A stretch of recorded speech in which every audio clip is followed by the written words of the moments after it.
lots of people in Portsmouth today will have their own ghost stories, and they certainly do. The experience of living in a city, that could sometimes seem quite haunting. You don't look at a building the same way if you know it's haunted, or if there's a story associated with it being haunted.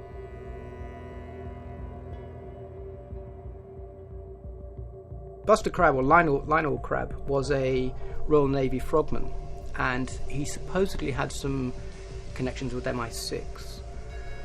And in April 1956, there was a Russian cruiser came into harbour, and the Navy wanted a better look at the propeller on the ship. And he never came back.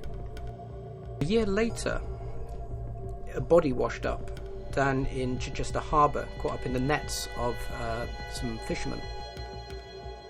And it didn't have a head, and didn't have any hands, so it was clearly an attempt to make it very difficult to identify. And there was an inquest as to whether this was the body of Buster Crabbe or not.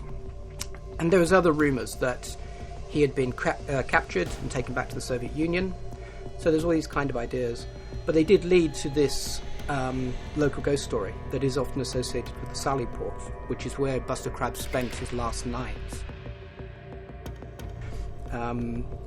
I mean, there's nothing particularly sinister about the Sally Port in that connection, but for one thing, it's a way of us remembering this incident, and that's often what ghost stories do.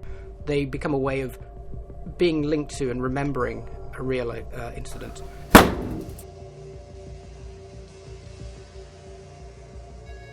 Fort Widley has got these very atmospheric underground caverns and tunnels, which have got these very sort of spooky acoustics to them. And lo and behold, there are these various ghosts associated with it. There is supposed to be the ghost of a sergeant major who whistles through these tunnels. There's also been sort of ghostly footsteps of a drummer boy who's been heard to run up and down these tunnels and through these various rooms. I believe in the paranormal. There's a lot of things out there you can't explain. So the two best things probably happened to me here, which is why I'm petrified of this area, is I had a team of 6 people on the staircase where we stood now, and we were asking for stones to be thrown, because it's quite a common thing, loads of things to be thrown, and we started hearing stuff rolling around the floor. Now, there was only me and 6 other people, so 7 in total, and they eventually started to be thrown at us. And every time we asked, another stone, and it got bigger stones, and it was starting to get a bit dangerous, so we all decided to leave. So I went back to the spiral staircase, back to the north tunnel, and I got the other team from there, and I said, look, you're going to have to come back because stuff's kicking off. I had people monitoring all upstairs, so in the end there was 15 people in this area.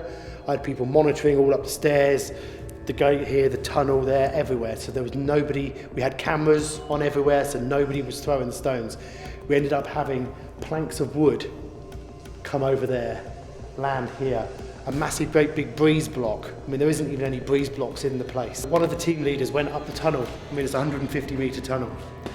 And he went halfway up the tunnel, and this house brick, one of the red bricks from the walls here, landed in front of him. And you can't throw a brick that far without the height. You know what I mean? It's impossible. So we decided to run, and it was absolutely petrifying.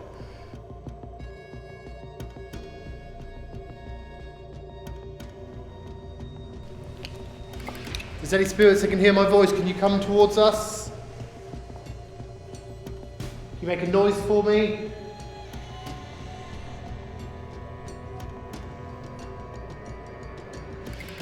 We're just here because we want proof that you exist. For a sign that you're still here with us. What comes next? What happens when we die? Is there life after this life?